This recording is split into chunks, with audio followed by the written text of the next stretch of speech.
cantar el himno 379 y el deseo de todos nosotros es que el Señor nos hable esta mañana. En la última estrofa nos colocamos de pie.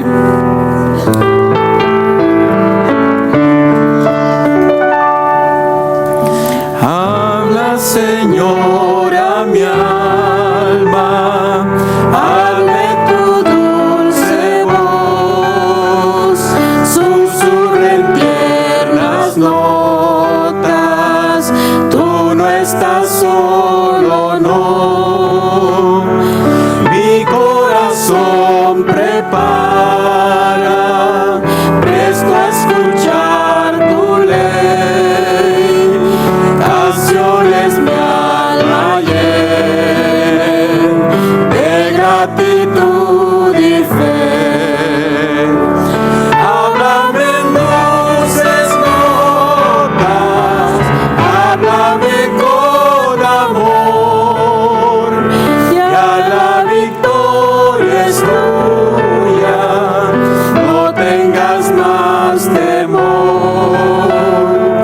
Háblame cada día, hable tu tierna voz, susurra en mis oídos, tú no estás solo, no. Habla a tus hijos siempre, dales tu santidad, llénalos de tu gozo, enséñales a orar, a ti consagren todo, vivan tan solo en ti, traigan tu reino pronto, vean tu rostro aquí. Háblame en dulces notas, háblame con amor, ya la victoria es tuya, no tengas más temor. Háblame cada día, hable tu tierna voz, susurra en mis oídos, tú no estás solo, no. Habla cual en lo antiguo diste tu santa ley, tus testimonios siempre quiero guardar por fe, quiero magnificarte, quiero a tu gloria dar el grato testimonio de obedecer y amar. Háblame en dulces notas, háblame con amor, ya la victoria es tuya, no tengas más temor. Háblame cada día, hable tu tierna voz, susurra en mis oídos, tú no estás solo, no. Amén. Oremos. Buen Padre que estás en los cielos, este es tu pueblo que te busca en tu día, en tu casa, para darte la honra y la gloria que solamente tú mereces. También vinimos para agradecer las muchas bendiciones que nos has dado durante esta semana, por el privilegio que tenemos todavía de adorarte en libertad y por el cumplimiento de la promesa de tu palabra escrita, cuando dice que donde 2 o 3 se congregan en tu nombre, tú estás presente. Gracias, Señor, por inundar nuestros corazones, nuestras mentes, nuestras vidas y el espacio físico que nos determinan estas 4 paredes y este techo. Perdona nuestros pecados. Dirige la exposición de tu palabra. En el nombre de Jesús. Amén.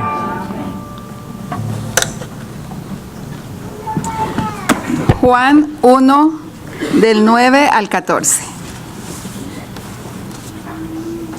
Aquel era la luz verdadera, que alumbra a todo hombre que viene a este mundo. En el mundo estaba, y el mundo fue hecho por él, y el mundo no lo conoció. A los suyos vino, y los suyos no lo recibieron.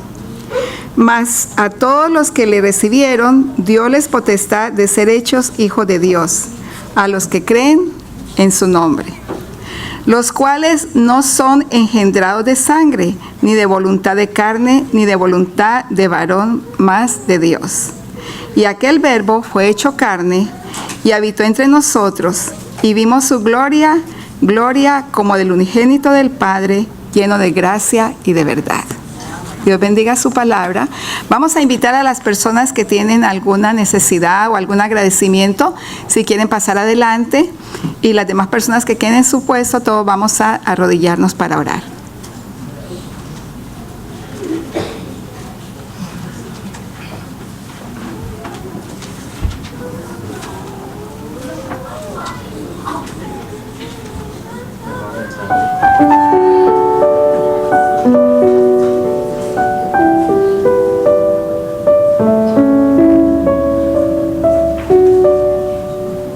Padre amante, hemos venido esta mañana porque tenemos la necesidad de venir ante ti, porque nos encontramos en un mundo lleno de tinieblas, un mundo lleno de maldad, un mundo lleno de caos, de preocupaciones, de tristezas, de enfermedades. Pero sabemos que en el único lugar donde podemos encontrar paz y tranquilidad es sentados a tus pies. Es por eso que esta mañana venimos de rodillas, para agradecerte por la oportunidad que nos has dado de poder abrir los ojos esta mañana, de poder ver la luz del día, pero sobre todo de poder venir aquí a tu casa de oración y poder recibir la respuesta a tantas preguntas que a diario nos hacemos. Gracias, Señor, porque el Espíritu Santo se mueve en este lugar. Gracias porque Jesús está a nuestro lado. Gracias porque esta mañana el pastor Jorge García trae tu palabra, en la cual vamos a encontrar consuelo y esperanza. Padre, hay muchas personas que están aquí arrodilladas, pero no significa que las que quedaron sentadas no van a ser escuchadas. Porque esta mañana traemos agradecimientos, pero también tenemos peticiones. Gracias porque inclinas tu oído para escucharnos. Gracias porque no solamente eres poderoso para respondernos, sino que también eres amoroso. Ahora ayúdanos a esperar con paciencia el sí, el no o espera. Pero ayúdanos a confiar que en ti está la respuesta. Gracias, Padre, porque nos has escuchado. Gracias porque nos vas a responder, y gracias por seguir con nosotros. No pedimos en ningún otro nombre, Señor, sino en el nombre de Jesús, el habernos escuchado. Amén.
Tengan feliz sábado, hermanos. Amén. Vamos a leer Proverbios 3, versículo 9 y 10. Dice: honra a Jehová con tus bienes y con las primicias de todos tus frutos. Entonces tus graneros estarán colmados con abundancia y tus lagares rebosarán de mosto. Amén.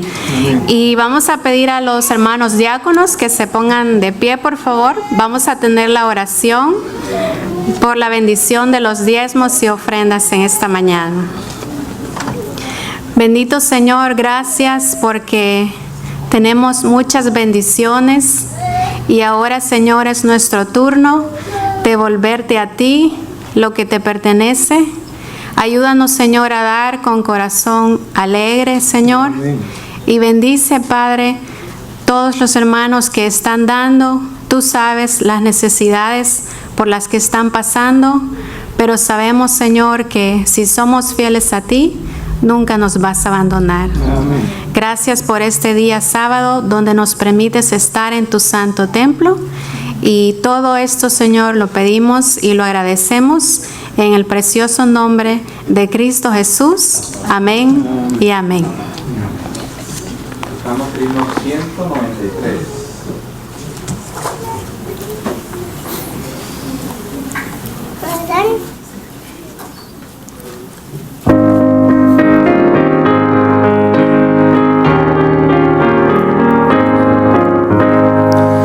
Dios nos ha dado promesas, lluvias de gracia enviaré, dones que os den fortaleza, gran bendición os daré. Lluvias de gracia, lluvias pedimos, Señor, mándanos lluvias copiosas, lluvias del Consolador.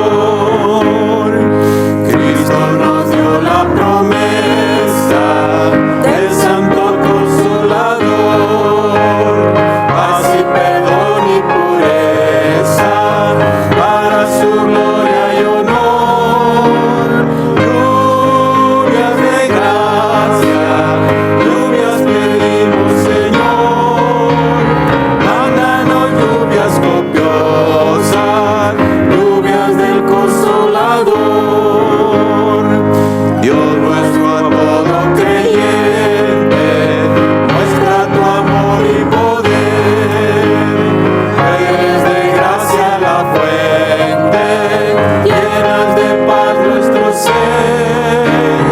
Lluvias de gracia, lluvias pedimos, Señor, mándanos lluvias copiosas, lluvias del Consolador. Obra en tus siervos piadosos, celo, virtud y valor. El tentador victorioso salgan contigo, Señor. Lluvias de gracia, lluvias pedimos, Señor, mándanos lluvias copiosas, lluvias del Consolador.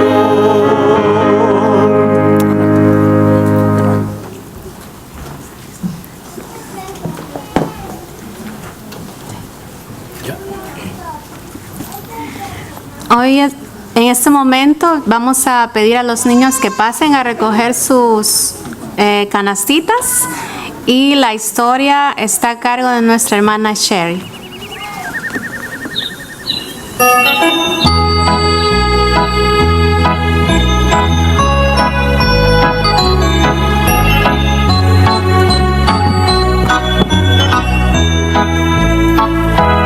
Todo en el cielo es alegría por doquier. Hay conejitos, pajarillos y corderos. Si amas a Cristo, podrás vivir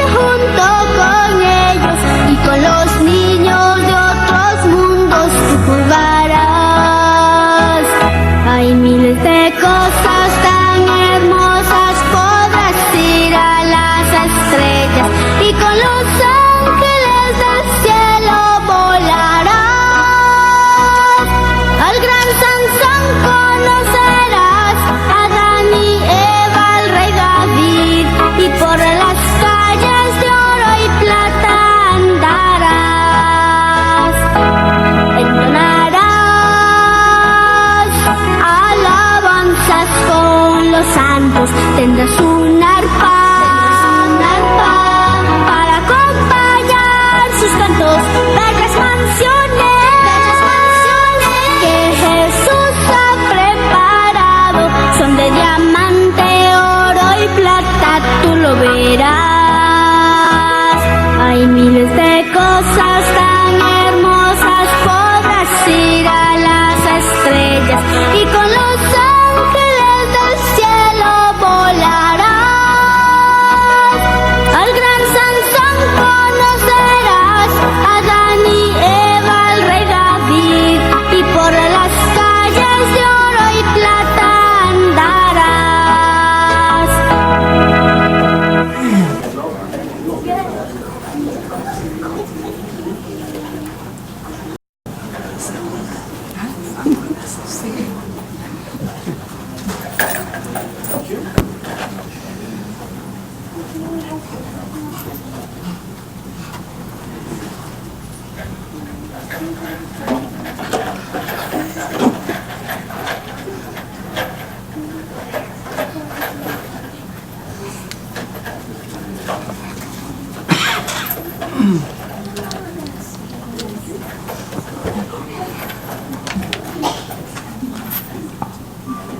Buenos días.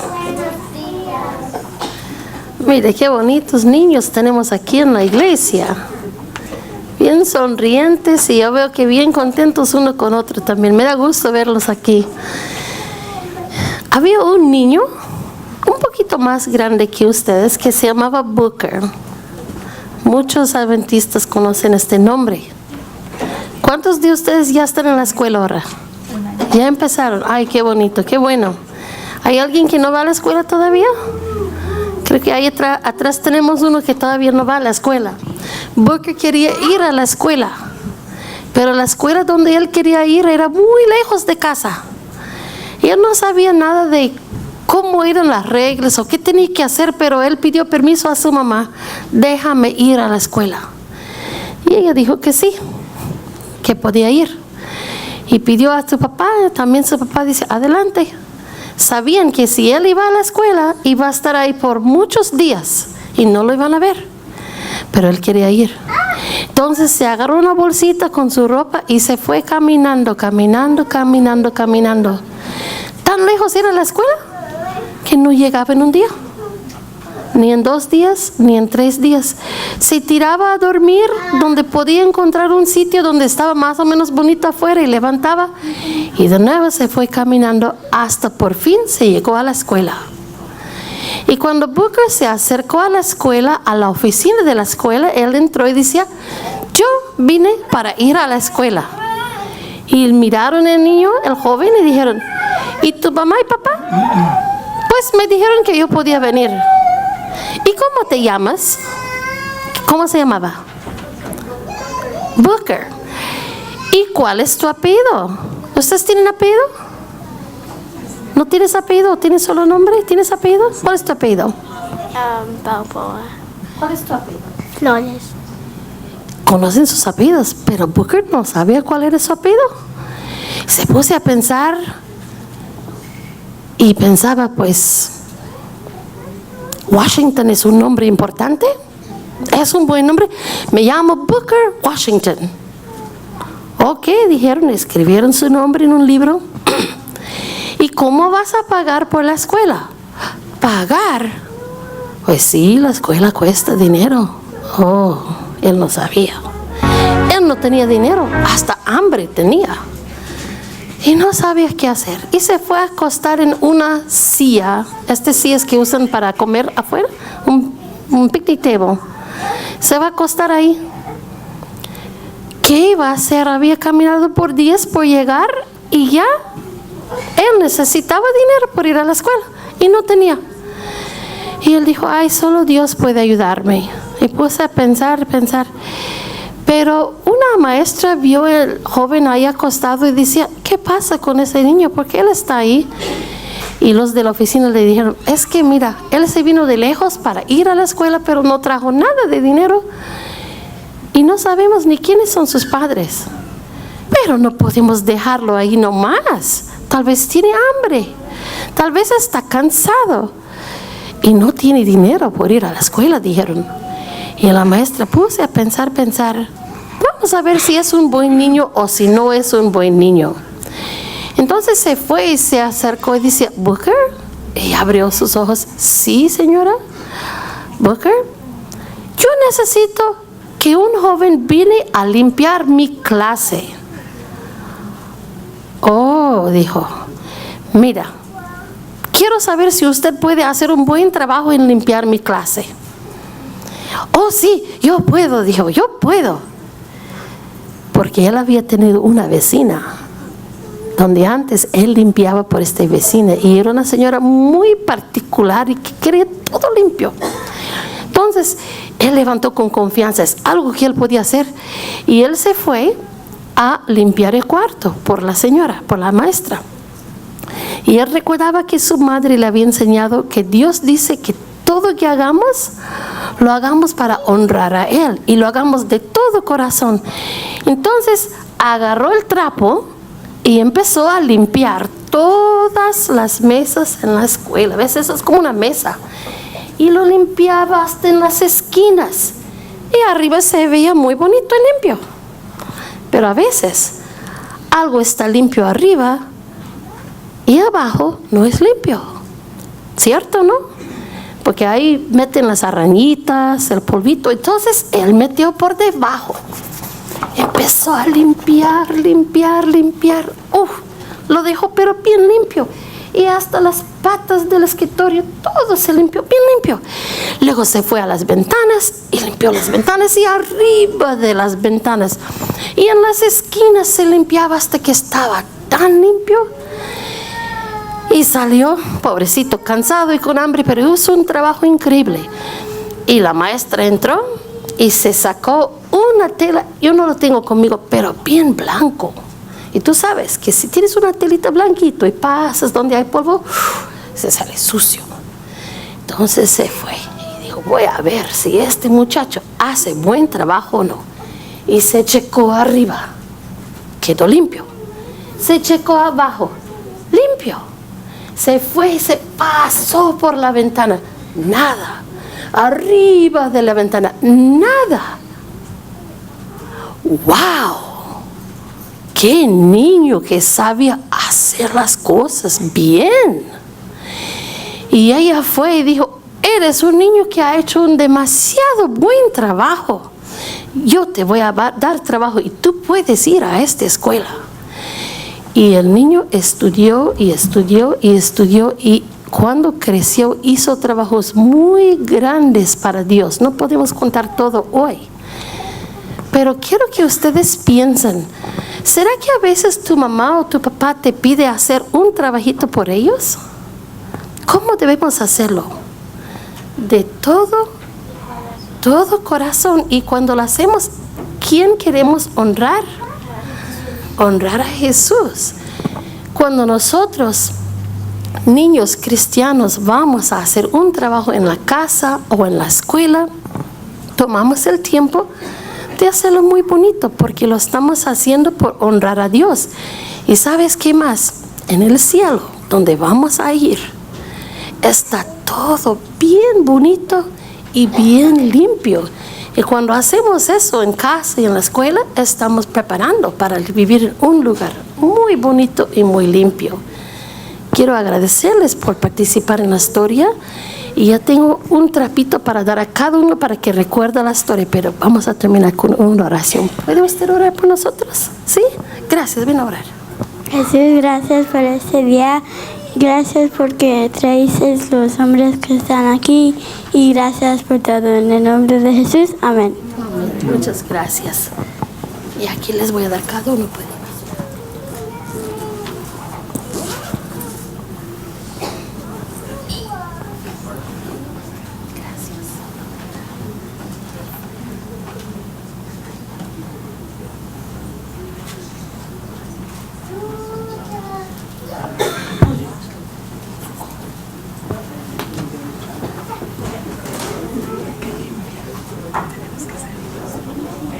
¿Va a anunciar el especial?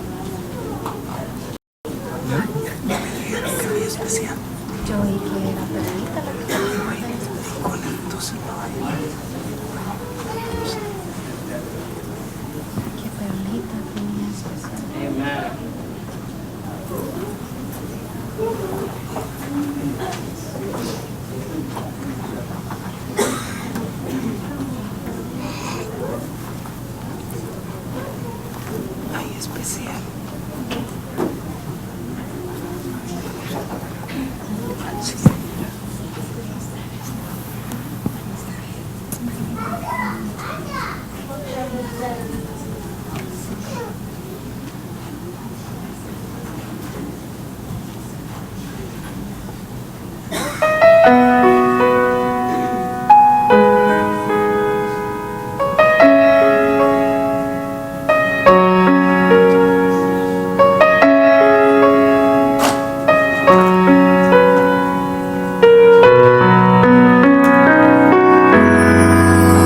En momentos así levanto mi voz, levanto mis manos a Cristo. En momentos así levanto mi voz, levanto mis manos a Él. Cuánto te amo, Dios. Cuánto te amo, Dios. Cuánto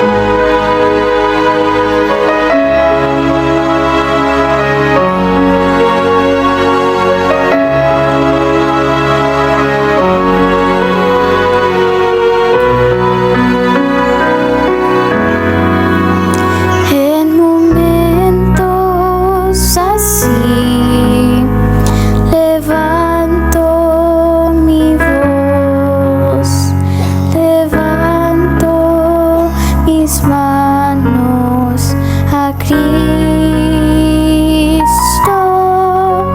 En momentos así levanto mi voz, levanto mis manos a Él. Cuánto te amo,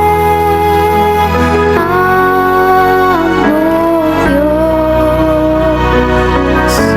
Cuánto te amo, Dios.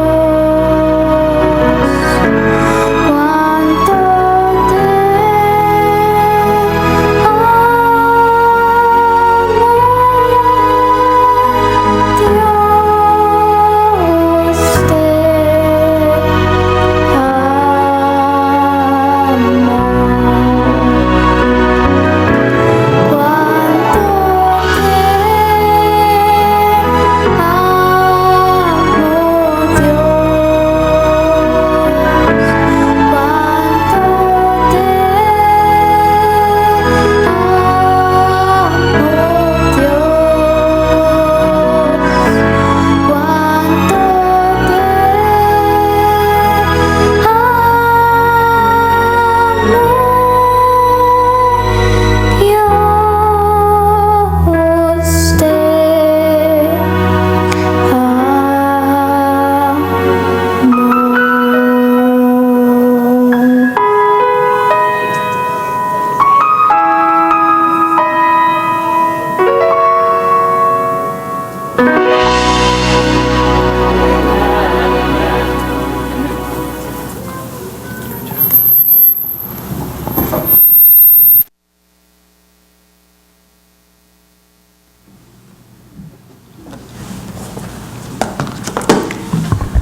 Gracias, Perlita. Linda melodía y linda la adoración de la iglesia cuando alguien canta al frente y la iglesia mantiene absoluto silencio. Hermosa adoración. Esta mañana yo quisiera saber si hay entre nosotros alguna persona que llega a este recinto por primera vez. ¿Hay alguien que no ha venido antes sino hasta hoy? Quisiéramos decirle bienvenido, bienvenida. Allá está, un caballero. Le damos la bienvenida a nuestro hermano que está allá al fondo. También una dama parece que hay, o solamente él. Muy bien. También le damos la bienvenida a nuestra hermana Sáceta, la dueña ahora de la mansión y de toda la estirpe que hay reunida bajo ese techo. Tiene a su cargo los 4 mosqueteros. Yo le aumenté uno, porque solo son 3 en la historia. Añoramos, tristeamos porque cada vez se va desgranando más la mazorca, ¿no? Ahora ya son 2 los que faltan de esa familia.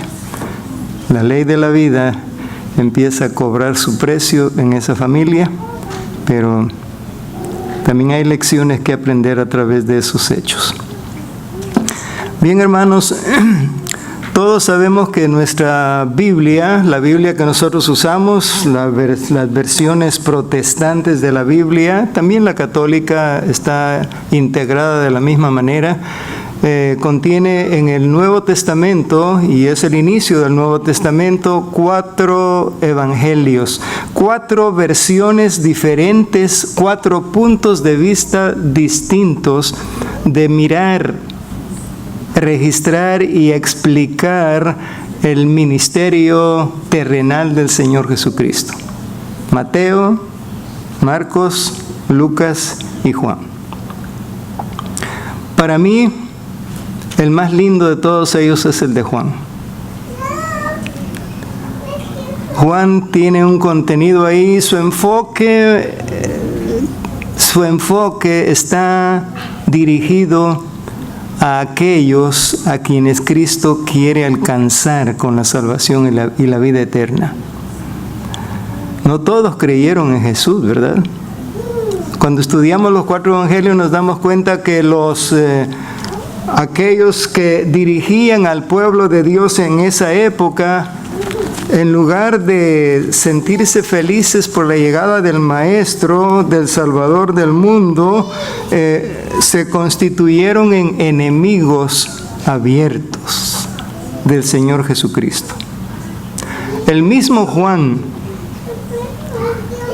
al comienzo del ministerio del Señor Jesucristo, al que ahora conocemos como el discípulo amado, se lo llamó en algún momento hijos o hijo del trueno, cuando nos referimos a él solamente, hijo del trueno. En esa ocasión que los samaritanos no los quisieron recibir, él dice: Señor, ¿qué quieres que hagamos descender fuego del cielo? Tenía intenciones incendiarias. En lugar de convertirse en bombero, quería eliminar toda una sociedad. ¡Qué temperamento!, ¿verdad? Y gracias a Dios, al final de su existencia, sus declaraciones en la palabra de Dios comienzan con expresiones como esta: hijitos míos. Un hombre lleno de amor sincero, lleno de cariño, de trato personal muy fino. Y él escribe para demostrar que Jesús es el Mesías, que Jesús es el Hijo de Dios, y que todo el que en él cree tendrá vida eterna. Y Juan tenía razón para darle ese enfoque a su relato del Evangelio del Señor Jesucristo. De hecho, cuando él comienza, fíjense bien, si ustedes abren en San Juan capítulo número 1 su Biblia, van a notar que él va directo. Algunos otros evangelistas comienzan con la genealogía de Jesús y otros hechos, Pero Juan no se detiene en esos detalles. Juan dice en el versículo 1 del capítulo 1, en el principio la palabra ya existía. Y todos sabemos que en otras versiones esto dice el verbo, refiriéndose al Señor Jesús. Él está diciendo entonces el verbo, la palabra ya existía y la palabra era Dios. No entra con adornos. Él está refiriéndose desde el principio a la divinidad del Señor Jesucristo.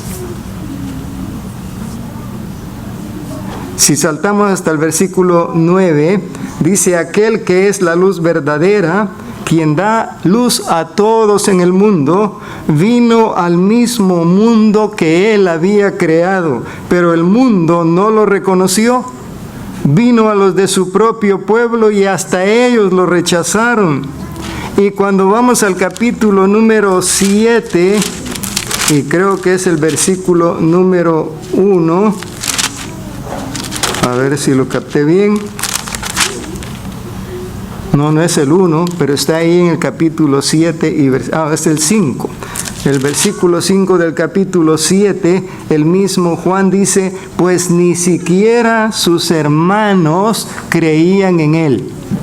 Claro, todos sabemos que esto es en la etapa inicial del ministerio del Señor Jesucristo, pero después el mismo Santiago, medio hermano del Señor Jesucristo, llegó a ser el dirigente principal de la iglesia en Jerusalén. Sigue diciendo entonces: ellos nacen, el 12, pero todos los que creyeron en Él y lo recibieron, les dio el derecho de llegar a ser hijos de Dios.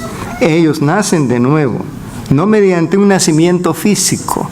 La versión que se leyó aquí como lectura central decía: no de carne y de sangre. Aquí no se está refiriendo a ese tipo de nacimiento, sino nacen de nuevo, no de un nacimiento físico como resultado de la pasión o de la iniciativa humana, sino por medio de un nacimiento que proviene de Dios. Entonces la palabra se hizo hombre. Ese hombre que anduvo por todos los caminos polvorientos, calurosos de la región de Galilea, Judea y Samaria, ese hombre vino a vivir entre nosotros. Estaba lleno de fidelidad y amor inagotable, y hemos visto su gloria, la gloria del unigénito Hijo del Padre. Qué declaraciones más hermosas de parte del apóstol Juan. Su propio pueblo lo rechazó, sus mismos medios hermanos no creían en él, pero para convencer a aquellos incrédulos, especialmente los judíos que rechazaban a Jesús, Juan aborda su evangelio tocando 7 milagros, específicamente para mostrar la divinidad de Jesús. 7. Todos los conocemos, son relatos muy lindos. De una o de otra forma sacamos lecciones del contenido de los mismos. ¿Por qué Juan elige milagros si la intención de Jesús no era hacer milagros para crearse fama a su favor?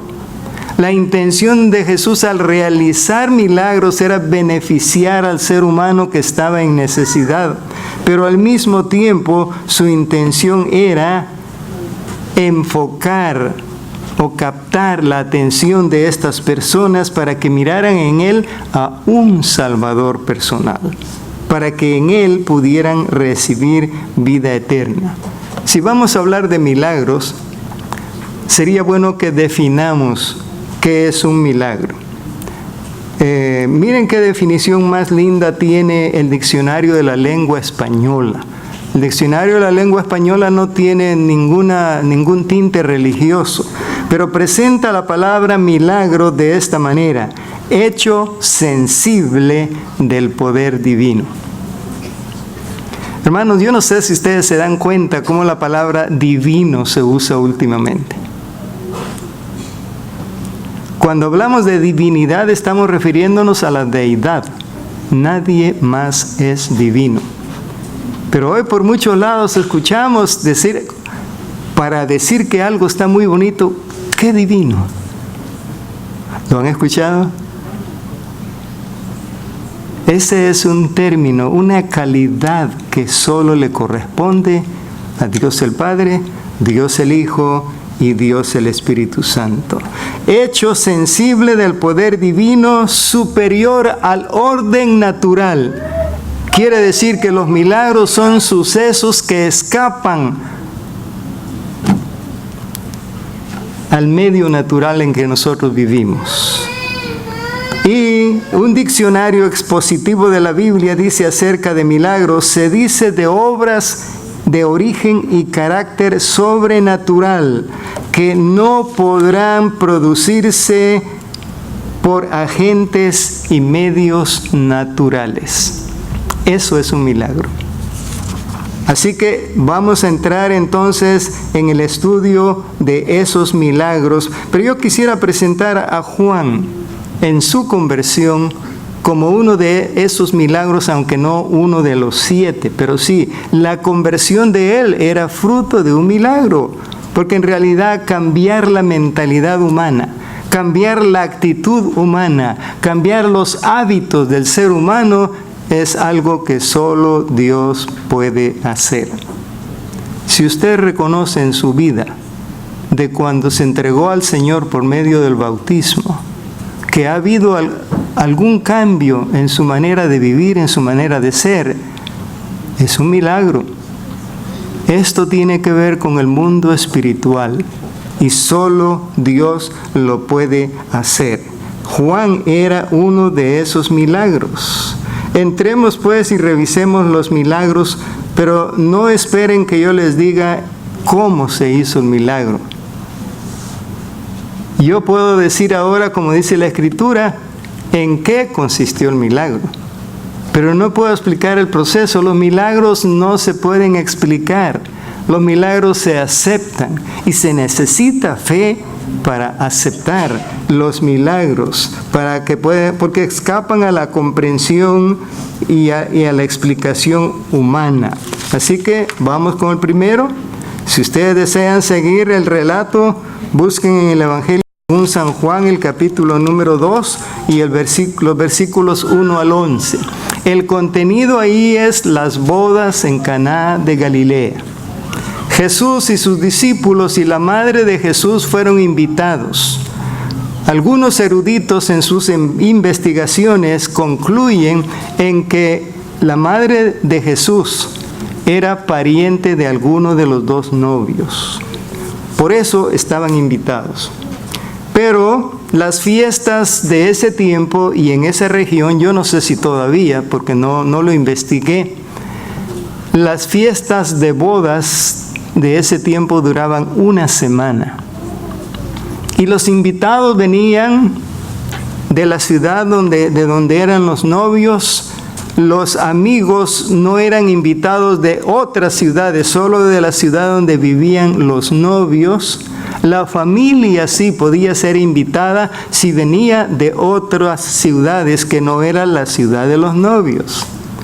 Y estas personas invitadas y participantes de las bodas tenían que ser alimentadas y hospedadas por los novios. Así que el presupuesto seguramente que se elevaba, pero algunas de las cosas que se ofrecían durante la boda corrían por cuenta de la familia de los novios. Y en este caso, María era pariente de alguno de los dos novios. No se dice de cuál de los dos. Otro detalle muy interesante, tal vez no tenga mucha importancia, pero tal vez para conocer un poquito más la cultura oriental. Encontré que las bodas de las mujeres vírgenes se realizaban en día miércoles. Imagínense ustedes. Y las bodas de las viudas se realizaban en día jueves. La reflexión se las dejo a ustedes, ¿no?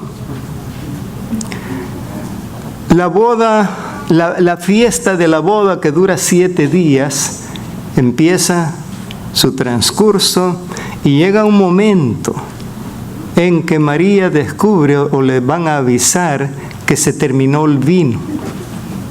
Y entonces ella, como Jesús ya inició su ministerio, va toda asustada y le dice, se acabó el vino, haz algo. Todos conocen el diálogo que se entabló entre Jesús y su madre, ¿verdad? Esos detalles no nos interesan para el propósito de esta fecha, pero sí nos encontramos con que María le dijo a los sirvientes de esta fiesta, hagan lo que Él les diga. Porque ella sabía que dejando en manos de su Hijo, el Señor Jesucristo, todo se iba a resolver. Hagan lo que Él les diga. El relato dice que había 6 tinajas de piedra. Cada una tenía la capacidad de más o menos 100 litros de contenido. Así que, cuando el Señor Jesucristo aceptó esta tarea, les ordena a los sirvientes, llenen de agua las tinajas hasta el borde. ¿Cuántos litros de vino iban a conseguir entonces? 600 litros de vino. No sabemos qué número de asistentes a la boda había, pero se hizo esta provisión. No sabemos en qué momento ocurre el milagro también. Si ocurre entre la acción de llenar las tinajas y el acto de servir a los invitados, no lo sabemos. Hay muchas discusiones acerca de si era un jugo de uva fermentado o si era de un jugo fresco, pero ese no es el tema de esta mañana. El resultado es que este vino que se sirve de último le encantó al maestro de ceremonias de la fiesta. Cuando se lo llevaron para que él diera su aprobación, entonces él dice, pero qué cosa más interesante, todos sirven el mejor vino al principio y cuando ya han bebido mucho. Estuve de necio buscando si eso se refería a que cuando ya están borrachos de tanto beber, pues, pero no lo logré, no encontré esa información. Hay muchas diferencias de pensamiento al respecto. Entonces, él dice, el maestresala o maestro de ceremonias, dice, cuando ya han bebido mucho, entonces se sirve el peor vino, pero tú dejaste el mejor para el final. Qué bueno está esto, y le da una felicitación. Ahora, la Escritura dice en el versículo 11 del capítulo 2 del Evangelio según San Juan, las palabras siguientes: esta señal milagrosa en Caná de Galilea marcó la primera vez que Jesús reveló su gloria y sus discípulos creyeron en él. Capten esto, porque es la línea que une todos estos, es el hilo que une todos estos milagros. ¿Cuál era el propósito de los milagros? Que la gente creyera en el Señor Jesús. El versículo 11 dice, esta señal milagrosa en Caná de Galilea marcó la primera vez que Jesús reveló su gloria y sus discípulos creyeron en él. Esta es entonces la primera de sus señales. Jesús reveló su gloria y sus discípulos creen en él. Si queremos alguna lección práctica de este incidente para nuestro tiempo, es el Señor Jesús en su ministerio en la tierra fue una persona sociable. El Señor Jesús, como autor del matrimonio, confirmó la santidad del mismo entre un hombre y una mujer, haciendo acto de presencia en ocasión de su matrimonio, de ese matrimonio, o digo, en ocasión de su ministerio. El segundo milagro ocurre un año después del primero. Y para esto vamos a ir un poquito adelante.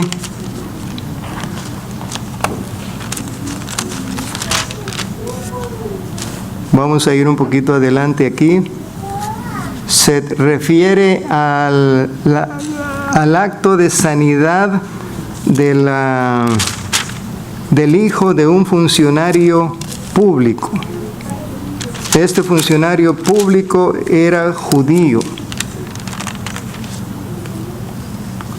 Pero cuando se entera que Jesús está otra vez en Caná de Galilea, va y lo busca, porque su hijo está enfermo. Es el Juan capítulo 4, los versículos 43 al 54.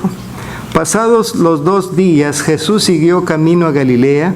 Él mismo había declarado que un profeta no recibe honra en su pueblo. Voy al 46. En su paso por Galilea, Jesús llegó a Caná, donde había convertido el agua en vino. Cerca de ahí, en Capernaum, había un funcionario de gobierno que tenía un hijo muy enfermo. Cuando supo que Jesús había ido de Judea a Galilea, fue a verlo y le rogó que se dirigiera a Capernaum para sanar a su hijo, quien estaba al borde de la muerte. Y miren la respuesta de Jesús al pobre hombre, angustiado por la enfermedad de su hijo, que lo tenía al borde de la muerte. Dice: ¿acaso nunca van a creer en mí a menos que vean señales milagrosas y maravillas? Aquí podría venir a nuestra mente la pregunta: bueno, pero si Jesús hace los milagros para que la gente crea en Él, entonces ¿por qué ahora está lanzando esta declaración? A manera de pregunta a este hombre que tiene la angustia de tener un hijo que ya se muere, y la distancia entre Caná de Galilea y Capernaum, porque los 2 lugares todavía existen. Capernaum todavía con el mismo nombre, Caná posiblemente tenga otro nombre, pero la distancia geográfica son 50 kilómetros. Camina este hombre los 50 kilómetros para venir a encontrarse con el Señor Jesús, creyendo que Él va a resolver el problema. Pero Jesús, después de darle esa declaración al pobre hombre, el hombre le dice: Señor, por favor, ven ahora mismo, antes de que mi hijito se muera. ¿No suplicaría usted así cuando uno de sus hijos está enfermo? ¿No recurriría a cualquier tipo de ayuda con tal de ver que su hijo escapa de la muerte? Y entonces viene la respuesta de Jesús. Me encanta esta respuesta: vuelve a tu casa, tu hijo vivirá. ¿Cuánto era la distancia entre Caná y Capernaum? 50 kilómetros. No había carros. Lo más que podía haber tenido este hombre si era funcionario, pero no sabemos, porque él no era uno de los millonarios. Posiblemente tendría un Mercedes de nuestro tiempo, pero en ese tiempo sería un camello. Todavía sí la distancia no se recorrería tan fácilmente.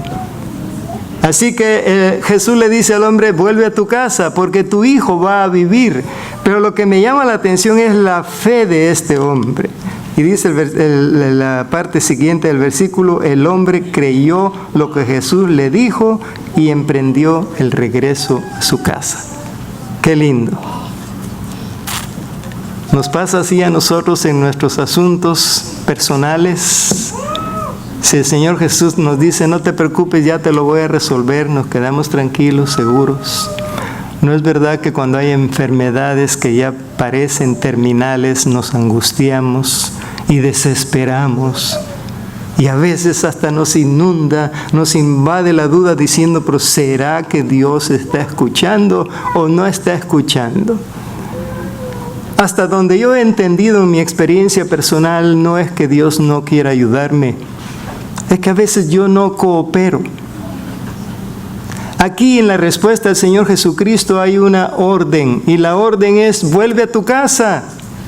Yo no necesito ir, yo puedo sanar a distancia. Pero el hombre tiene que ejercer fe y aceptar eso como lo que realmente va a suceder. Y la Biblia dice que mientras el funcionario iba en camino, algunos de sus sirvientes salieron a su encuentro con la noticia de que su hijo estaba vivo y sano. Y noten lo que sigue. Y él les preguntó: ¿a qué hora el niño había comenzado a mejorar? Y ellos les contestaron: ayer a la 1:00 p.m, la fiebre de pronto se le fue. Entonces el padre se dio cuenta de que la sanidad había ocurrido en el mismo instante que Jesús le había dicho: tu hijo vivirá. Qué lindo. Ojalá tuviéramos esa fe. El Señor se gozaría en hacer más milagros en nuestras necesidades personales. El hombre creyó, dice la Escritura, versículo 50. Versículo 50. El hombre creyó lo que Jesús le dijo y emprendió el regreso, ¿a dónde? A su casa. ¿No será eso lo que nosotros necesitamos? Creer. Creer en el verdadero sentido y significado de la palabra. El tercer milagro. Este se registra en San Juan capítulo 5, los versículos 1 al 15. Y tiene que ver con un hombre que tenía una enfermedad que le había durado ya 38 años. El paralítico de Betesda. ¿Son agradables las enfermedades? Comencemos por un dolor de alguna pieza dental, dolor de muelas, es la expresión común. ¿Nos ayudan a mantenernos de buen temperamento? En el tiempo que yo tuve problemas de ese tipo, si me atacaba eso a la 1 o 3 de la mañana, yo sabía que las farmacias estaban cerradas y no podía ir a comprar Molín para ponérmelo. Ahí esa era la medicina que allá nos recomendaban para parar el dolor de alguna pieza dental que tenía una caries. Así que yo en algunas ocasiones hasta recuerdo haberme dado de puñetazos ahí donde estaba el diente. Y que nadie moleste en un momento así, porque no estamos de buenas pulgas, perdonen la expresión. Este hombre tenía 38 años de estar sufriendo una enfermedad que le mantenía al nivel del piso. Cuando leemos detenidamente el relato nos damos cuenta que este hombre había llegado a estar enfermo de esa manera por su pecado. El Señor le dice, ya no peques para que no te vuelva a ocurrir algo peor. No quiere decir que todas las enfermedades son por nuestro pecado. Aunque la enfermedad hizo su aparición en este planeta Tierra a causa del pecado, no siempre son por causa de nuestro pecado. Y en este caso Jesús se lo dijo claramente. Todavía no hay nadie que se atreva a decir cuál era el pecado de este hombre. Pero Jesús sí lo sabía, ¿o no? Y estuvo dispuesto a sanarlo. Y ahí entonces comienza una discusión, porque el Señor Jesucristo lo sanó de esta manera. Le hace una pregunta: ¿quieres ser sano? ¿Y por qué crees que estoy aquí? Pudo haber sido la respuesta. Pero el hombre enfermo le responde diciendo: bueno, sí, claro que quiero ser sano, pero cada vez que yo intento llegar hasta donde está el agua, como no hay nadie que me ayude a llegar al agua, siempre hay alguien más que llega más rápido que yo. Y entonces, como solamente podía entrar uno a la vez en el estanque, solamente sanaba uno. La Biblia aquí no está diciendo que el hombre tenía 38 años de estar ahí en el estanque de Betesda. La Biblia dice que él tenía 38 años de estar sufriendo esa enfermedad, y también dice que era producto de alguna conducta equivocada que él practicaba en su vida. Pero el Señor Jesucristo le da 3 órdenes, y aquí es donde entra otra vez en juego la fe del individuo para conseguir la salud. Primero le dice: ponte de pie, sin ningún toque físico. Luego le dice: toma tu camilla, y luego camina. ¿Dónde está el efecto milagroso? No hay toque físico, no hay ningún medicamento aplicado, aunque fueran medicamentos caseros. Solo hay una orden verbal que sale de la boca de aquel que es todopoderoso: ponte de pie, guarda tu camilla y camina. ¿Qué es lo otro que complementa para que el milagro se dé? El hombre tiene fe. El hombre obedece. Mis hermanos, ¿cuántas veces nosotros sufrimos alguna enfermedad y vamos donde un médico y otro médico y otro médico y todos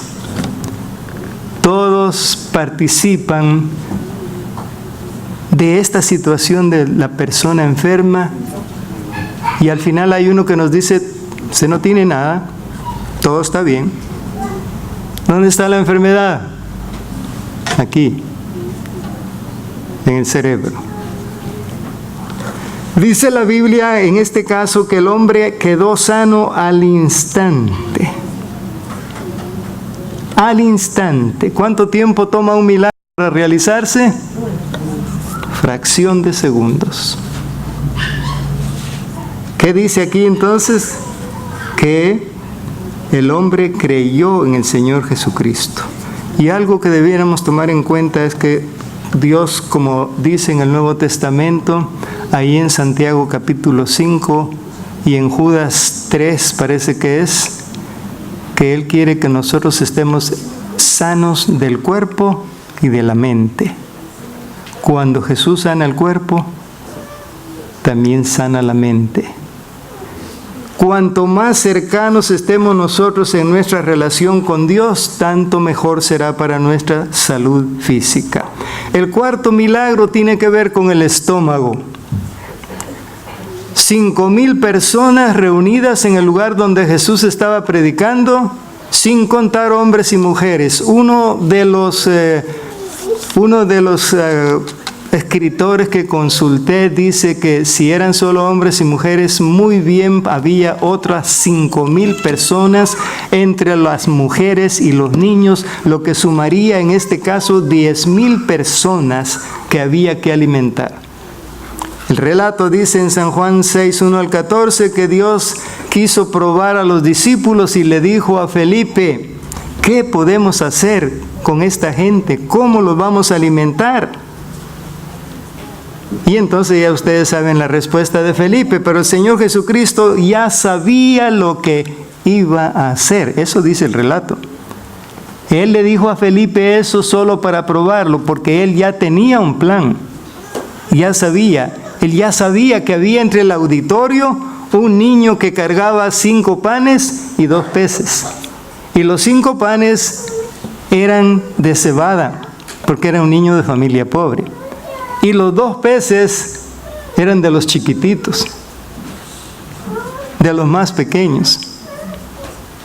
Entonces, alguien dijo ahí, aquí hay un niño que tiene tal y tal cosa. Y Jesús dijo, tráiganlo, sienten a la gente, distribúyanla en grupos, que se sienten todos. Y el Señor pide la bendición sobre los panes y los peces y comienza a partir, y a partir, y a partir, y a partir. El pedazo que queda, yo me estaba imaginando como que el Señor Jesucristo usó el método de la reproducción de las células, ¿no les parece? Lo que queda da origen a otra y a otra y a otra y a otra, y comieron 10,000 personas. Y todavía Jesús, que es un buen economista, les dijo, recojan todo lo que quedó. Me hizo pensar en algunas situaciones que nosotros vivimos aquí, porque aquí hay abundancia de alimentos, ¿no es cierto? Si nos está yendo mal, a veces podemos conseguir cupones de comida, aunque ahora no se los recomiendo porque el señor Trump ya encontró por ahí una manera de fastidiar más a la gente. ¿Ve? Si usted está usando cupones de alimentos. Pero aquí tenemos mucha más comida posiblemente que la que teníamos allá en nuestro lugar de origen. Y a veces desperdiciamos. ¿Qué dijo Jesús con respecto a lo que sobró?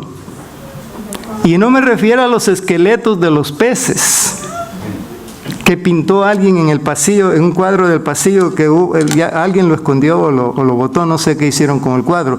Pero las 12 canastas que pintó el pintor ahí solo mostraba esqueletos de peces. Pero la Biblia no está mencionando aquí que eran los esqueletos o la basura que resultó de esa comida, sino que era el pan y los peces que ya nadie comió porque ya estaban satisfechos. ¿Dónde ocurrió el milagro? ¿Cuánto tiempo tomó realizar este milagro?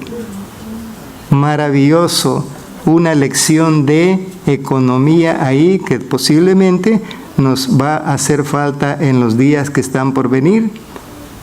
Y en ese instante, la gente que creyó en Jesús, pero creyeron de una manera equivocada, porque dice el relato, la gente exclamó: no hay duda de que este es profeta, el profeta que esperábamos.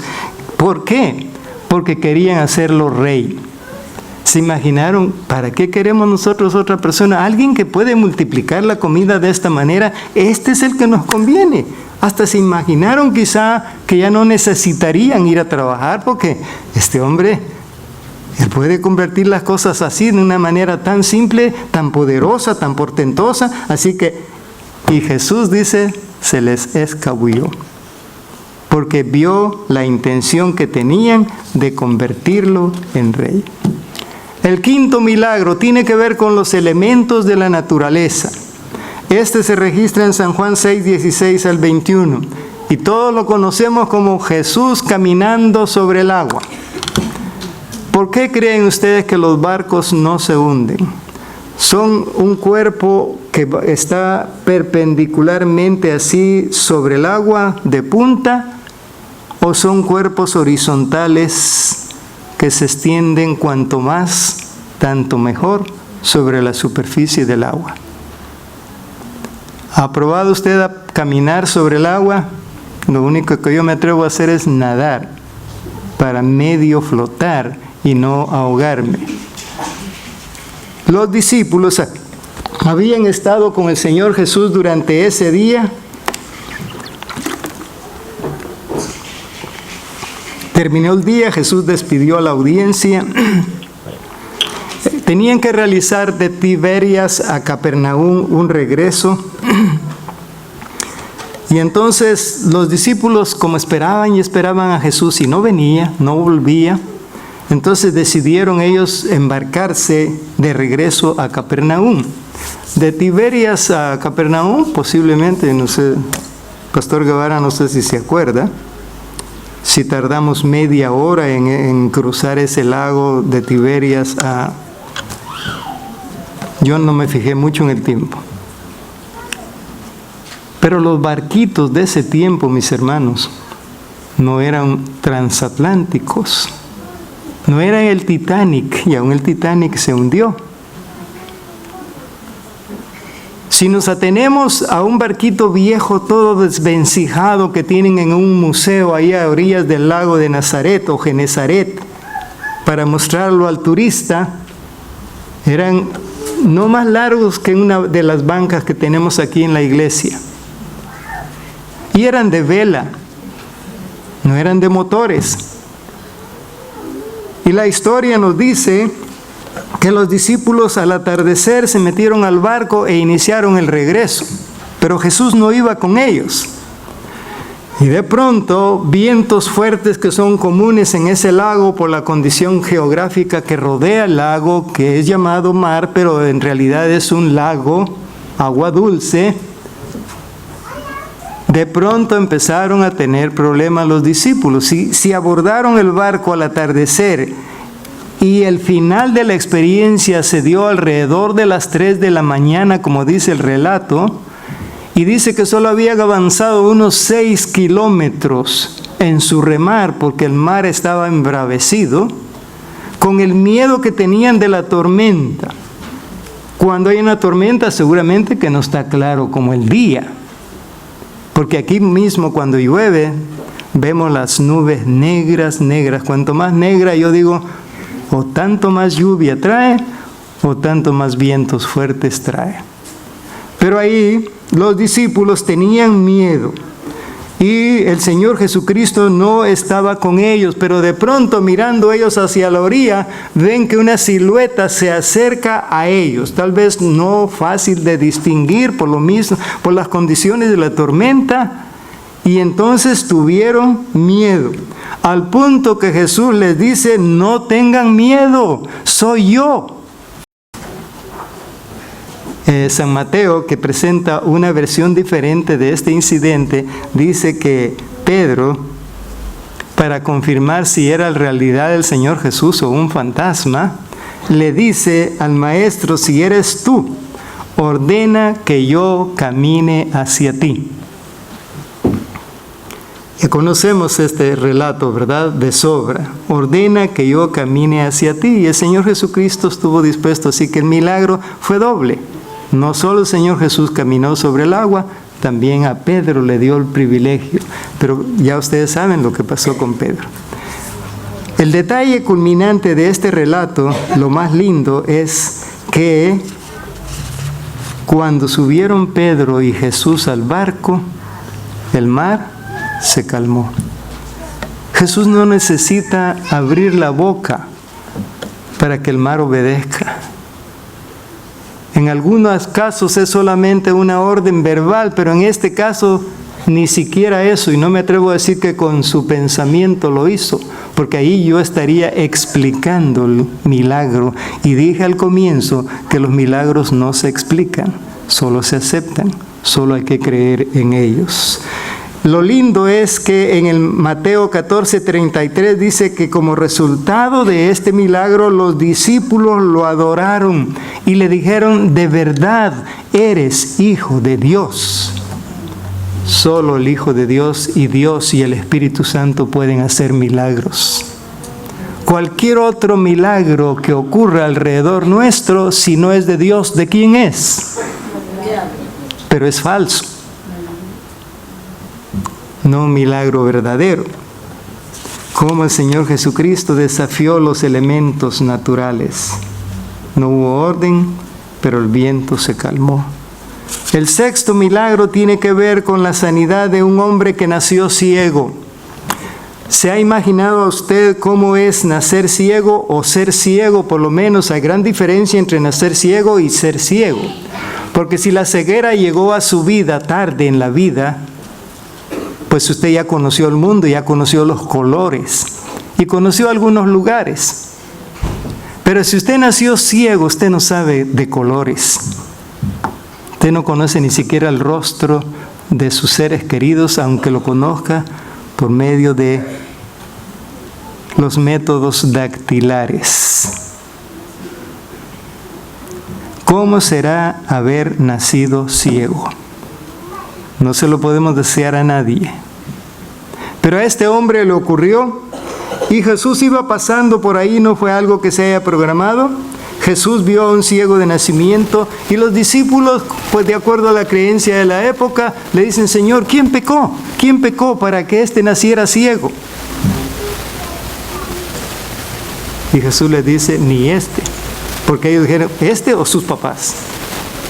Y Jesús le dice: ni él ni sus padres, sino para que la gloria de Dios sea revelada. Y ahora, si usted quiere, genere este pensamiento en la mente. El amor de Dios es capaz de hacer que una persona, bueno, no es Dios quien lo hace, pero permitir que una persona nazca ciega y se limite, se niegue los privilegios de la visión física durante tantos años solamente para revelar su gloria. Pero eso es lo que dice la Biblia, que para la honra y gloria de Dios el hombre había nacido ciego. ¿Qué hizo Jesús para sanarlo?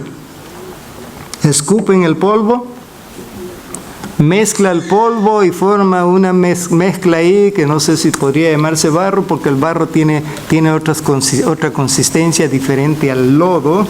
El asunto es que Jesús hizo eso, le untó los ojos al ciego y luego le ordenó que se lavara en el estanque de Siloé. Tres cosas, tres acciones divinas. Pero ¿qué puso como su parte el ciego de nacimiento? Podía haber dicho: Señor, me estás ensuciando la cara. O yo no creo en lo que tú vas a hacer. Y entonces el milagro no se habría dado. Pero la Biblia dice que el ciego obedeció, fue al estanque de Siloé. ¿Cuándo ocurrió el milagro? ¿Mientras iba al estanque o en el estanque? ¿O cuando regresó? Analícenlo ustedes. El hombre se lavó y regresó mirando. ¿Qué produjo el milagro? El ciego obedeció a la orden. Los milagros son resultado del poder divino en acción. Pero la fe del hombre era indispensable.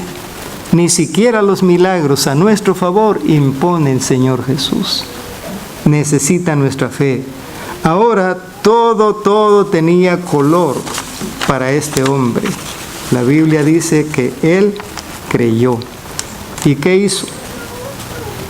Adoró a Jesús. Noten bien que hay gran diferencia entre solamente creer y llegar al punto culminante de la fe cuando la persona cae de rodillas y reconoce en aquel benefactor que le trajo este bien, no una persona de carne y hueso solamente, sino alguien que es digno de adoración, y solo Dios es digno de adoración. El último caso. Jesús resucita a Lázaro. Todos conocemos el relato también. Los versículos 34 al 43 de San Juan 11 presentan el relato.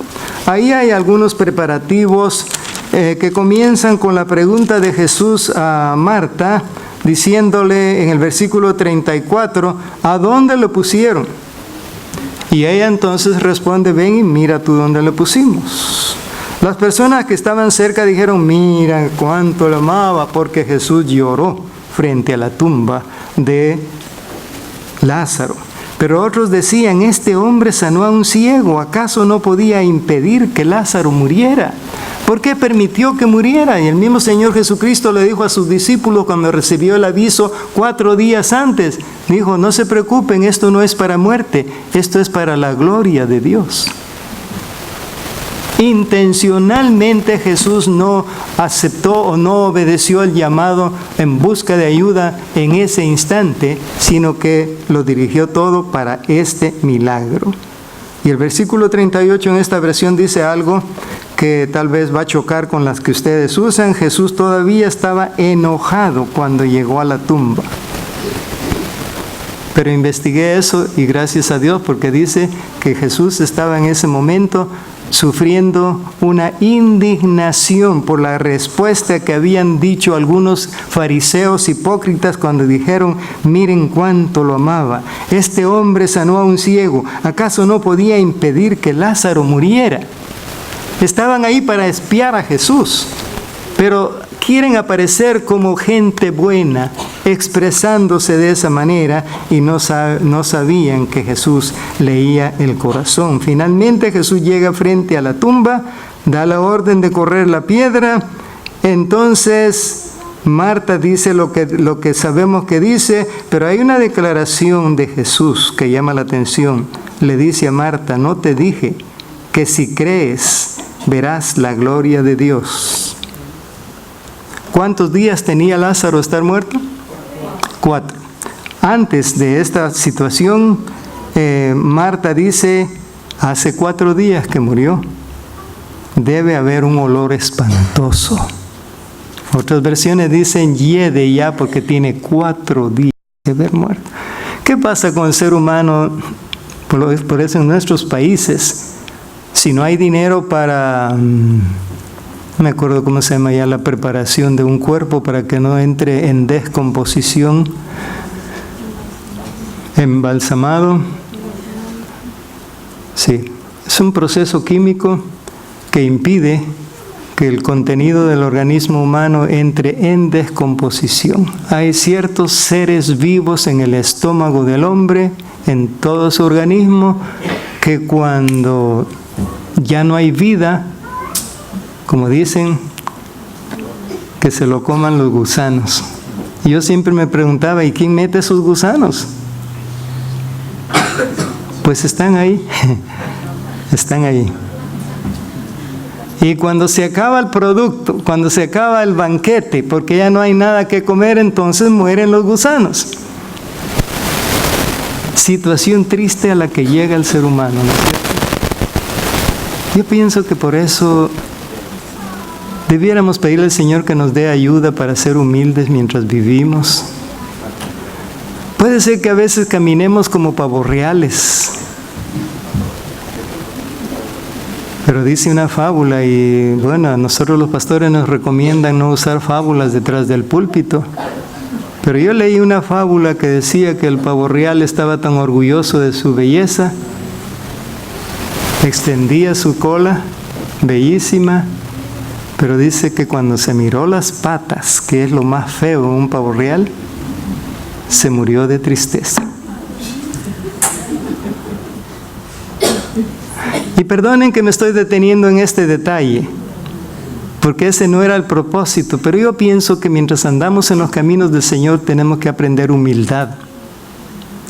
Humildad al estilo del Señor Jesucristo, no al estilo de nadie más, porque cualquier otro más que nosotros busquemos como modelo o como ejemplo, porque modelo la verdad solo el Señor Jesús puede ser, pero ejemplos algunos de nosotros podríamos ser, pero fallamos. Tarde o temprano fallamos.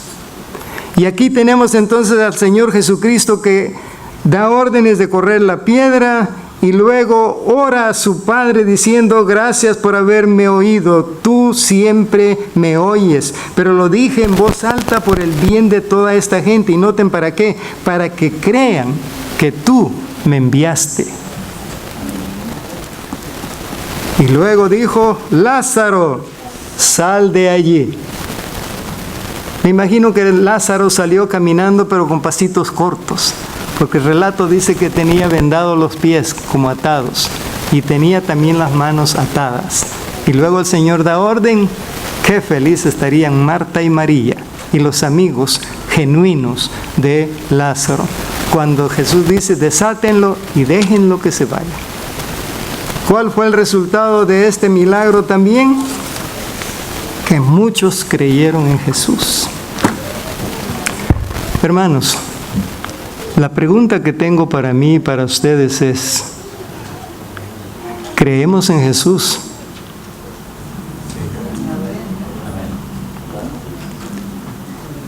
¿O necesitamos milagros de ese tipo para creer en Él? ¿Es suficiente con el relato de la palabra de Dios para aceptar que Jesús es Dios también y que es nuestro Salvador? ¿O estamos algo así como los del tiempo del Señor Jesucristo? Corazones duros, fariseos hipócritas, escribas, saduceos, toda esa gente que le amargó la vida y el ministerio al Señor Jesucristo y que finalmente lo entregaron en manos de los gobernantes romanos para que se le diera muerte en una miserable, horrenda cruz. ¿Basta con lo que tenemos para creer en Jesús? Que el Señor nos ayude para que nuestra fe sea creciente, para que nuestra fe nos lleve primero a esa actitud humilde que necesitamos para aceptar sus mandatos, de modo que su carácter se pueda reproducir en la vida de cada uno de nosotros. Vamos a ponernos de pie para terminar con una oración. Ya no vamos a cantar el himno final, porque como siempre, esto se hizo kilométrico. Pero algo bien les puede hacer porque despertó más apetito en ustedes para ir a almorzar. Oremos. Amado Dios, bendito Padre que estás en los cielos, te damos gracias por tu amor, por los diferentes recursos que dejaste a nuestro alcance para creer en ti como nuestro Creador y en el Señor Jesucristo como nuestro Salvador personal y en el Espíritu Santo como el Consolador que representa ahora a tu Hijo amado en nuestro medio. Gracias, Padre Santo, por tu palabra revelada. Gracias porque en algún momento de nuestra vida hemos venido al conocimiento de tu plan de salvación. No hemos hecho como tú esperabas, pero tenemos esperanza que sigas ayudándonos a crecer espiritualmente para llegar a ser como el Señor Jesucristo, en carácter, en bondad, en amor, en misericordia, en humildad y también en obediencia. Ahora, Señor, vamos a nuestros hogares y es todavía de aquí hasta la puesta del sol un día santo que tú instituiste en la fundación del mundo. Ayúdanos a guardarlo de acuerdo a tu santa y divina voluntad. Lo rogamos y agradecemos todo en el bendito nombre del Señor Jesús. Amén. Amén. Tengan la bondad de sentarse.